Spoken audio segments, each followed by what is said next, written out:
Trae, this game tonight was very much the tale of two halves. Coming out of the locker room, Quinn said that you guys talked a lot about getting out in transition, getting stops. How did you guys go about executing it as opposed to just talking about it? Just up the effort. And obviously came out a little slow. You could tell we played last night, and it kind of took us a second to get the energy and get what we needed to bring to win this game. And thankfully we did it. Obviously we wish we could have started out that way. That didn't always happen, but the way we finished it and the way we played throughout the whole game and kept fighting was really good to see, because sometimes in previous years we would have probably laid down and just said it was a back-to-back or whatever. And tonight we didn't do that. We kept fighting and kept trusting what we've been doing, and just upped the effort on the defensive end, and it helped us. Trae, you kind of alluded to it earlier, talking about the back-to-back. Is this one of those games that, because it showed the character, that you all built off of that as far as the energy, even though it's early in the season? Yeah, obviously you want to build off every win.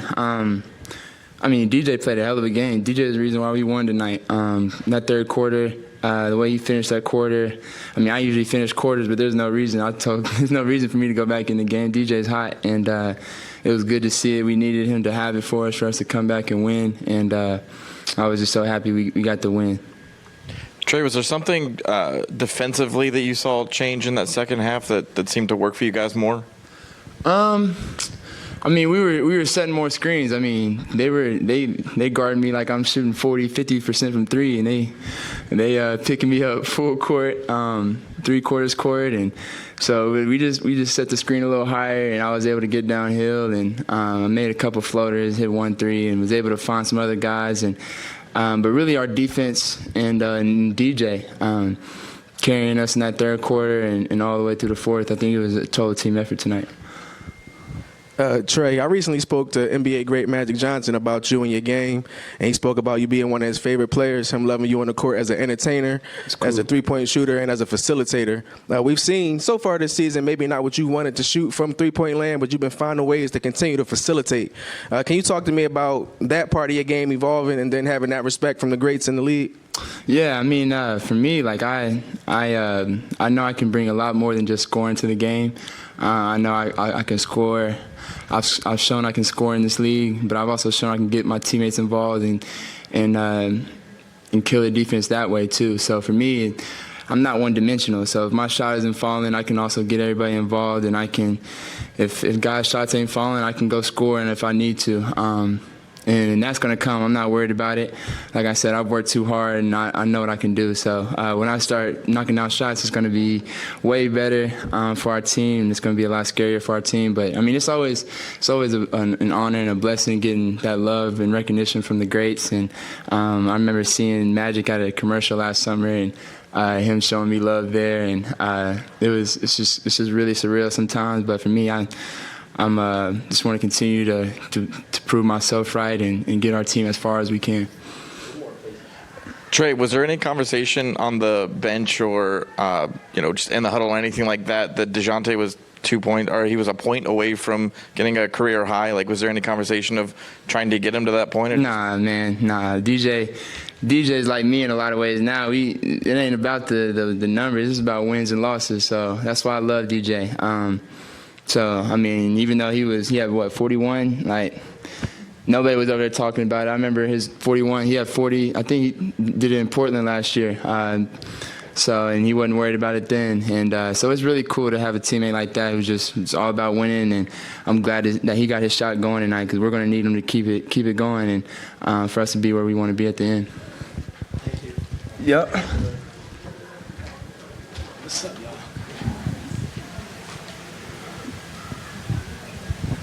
Dejounte, what got working for you in that third quarter as you went off and had 19 points and kind of continued to carry your team through that second half?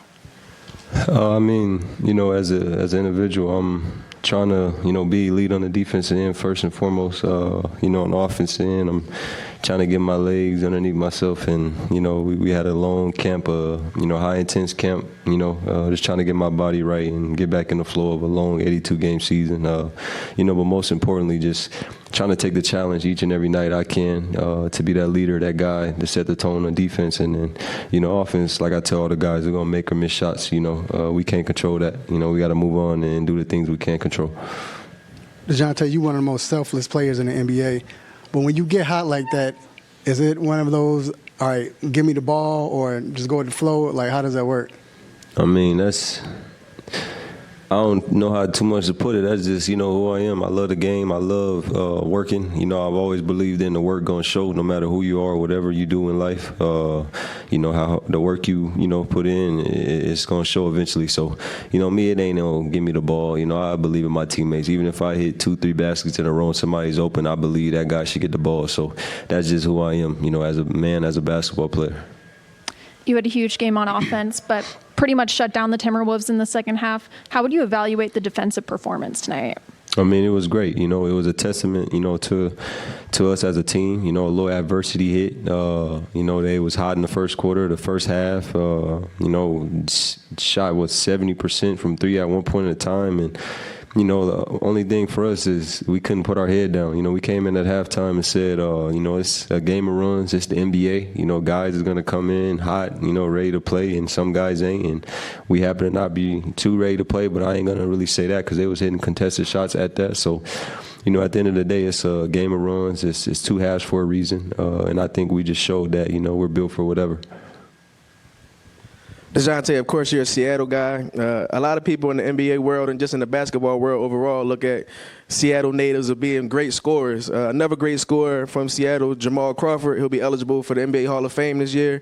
Do you feel like he should be a Hall of Famer? And talk to me about how influential he's been in your career. I mean, yeah, he's one of one. He is who he is. I think, the guys that played before him, the guys that played with him, and then, us as the young guys playing after him, all believe that he's one of one and he's deserving whatever goes his way. And as far as me as an individual, that dude helped me get out the streets and help me and my family. And it wasn't, you can go to the NBA. It was do the right things and let God handle the rest. And when I started doing the right things and took his advice, I mean, the rest is history. So, I'm forever in debt with that dude. Nothing but love and respect. He is Seattle. He's the guy. I'm always say that. I'm always show love to him and the rest of the guys, but especially him. I'm just thankful and grateful. To have somebody like that. Be under my corner when he didn't have to. I'm just curious, what does it feel like when you're that hot? I mean, you made 9 straight jumpers at one point. Like, what does that even feel like? Is it different? Is something go off in your head like, oh my goodness? Or, I mean, my whole life I've been like a rhythm player. Being from Seattle. If you watch everybody from Seattle, we all could dribble. So when we start dribbling and we just touch the ball, it's just a certain rhythm we get. Before as making shots, I'm somebody that if I miss a shot, I'm telling myself I'm going to make the next shot. It doesn't matter. I work too hard in the summers and even in the season, pre-games, off days, I'm in the gym working on my shot, working on just everything, my balance, my strength, and it's just a confidence thing. So I just be in the moment, man. I want to win games, Like I said, it could be my night tonight, then it could be Trae Wednesday or Dre or, JJ, anybody, wonder when we figure that out, once we utilize the talent we have, we could go a long way, with that. So that's all. I'm just out there hooping. I think for 2 nights in a row, Coach Quinn has used the phrase lift when he talks about. He said Dejounte lifts the team. I think he's talking about defense. But how do you make sure that the team is feeling competitive and confident along with you? I mean, like I said, defense is the most important, and I think we've been preaching that, from the moment we started open gym, OTAs, and camp, preseason, all the way now to the season. We're preaching that defensive end because the offensive end, we're so talented. You look at our roster, you got so many guys who could score 20 or more any given night. So, we got to put that aside, continue to work on your game, but put that on the side and focus on defense. So, me being me, I love defense. You're not going to find a lot of guys who love defense. I take pride in it. I love it. So, I think it's on for me to try to bring that energy and just be ready to go from the jump ball. And I took accountability for some times when I wasn't ready or something was going on mentally or whatever. But, I get paid to do this. This is my job. I want that challenge. So, I'm going to continue to, lead on the defense end and, hopefully everybody follows and we just do good for each other, help each other, and win games. Dejounte, you guys have won 2 in a row now. You'll have another opponent coming up on Wednesday. What do you guys need to do to keep this momentum going and take this 2-game winning streak to 3? Stay hungry. Not content, not comfortable, just staying hungry, wanting more, and moving on, never too high, never too low. This game, a great win today, great win last night, but these games is over. And they're in the past. You focus on Washington, get film, because for me, I don't look at teams like, oh, they're not good or they're contenders. I don't look at that. This is the best league in the world, and, we're going to be tested every night. And it's competitive. We wanted to be competitive, so we got to go focus on the game plan and execute it and go get another great win. Thank you. Thank you, guys. Appreciate you.